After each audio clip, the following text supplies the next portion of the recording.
Hello students, here is Archi Jodhwani. Welcome to divine yoga. आज हम बात करेंगे कपालभाति की, जो कि purification of frontal lobes and lungs. Kapalbhati normally सब जानते हैं कपालभाति क्या है। ये एक्चुअली षटकर्मा का सिक्स्थ टॉपिक है, षट क्रिया का सिक्स्थ वन। तो दैट इज कपाल। कपाल means head and bhati means lit. So to focus on the increasing brain function, we should practice that. This is the final practice of Shatkarma. अब ये breathing method है.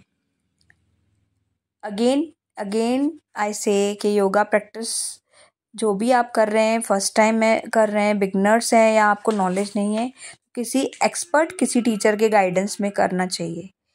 The abdominal wall rapidly draws in and out in Kapalbhati, which is done in tandem with breathing.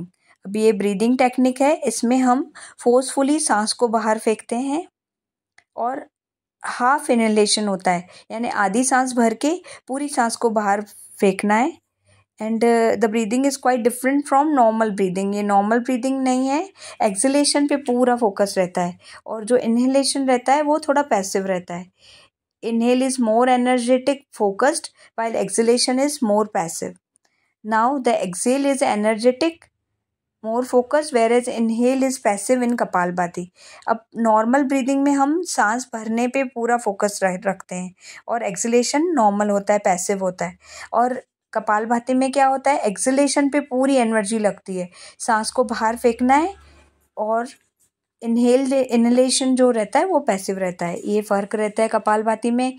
अब रामदेव बाबा जी ने सबको बता ही दिया है कि कैसे Kapalbhati is well known to every person normally. अब इसके बेनिफिट्स क्या होते हैं, रेस्पिरेटरी फंक्शन को स्टिमुलेट करता है, circulation while cleansing the respiratory passage, particularly the sinus की प्रॉब्लम को सॉल्व करता है, एसिडिटी गैस रिलेटेड इश्यूज़ को सॉल्व करता है, sinus infections like asthma, hair loss.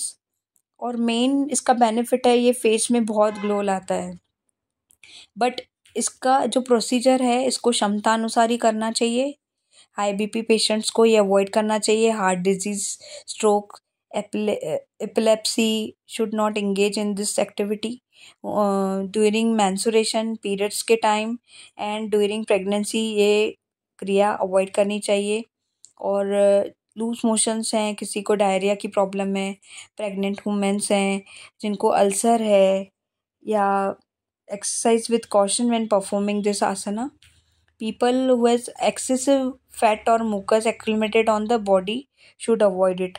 बहुत ज़्यादा कफ या फैट है तो भी इस क्रिया को थोड़ा धीरे और आराम से करना चाहिए.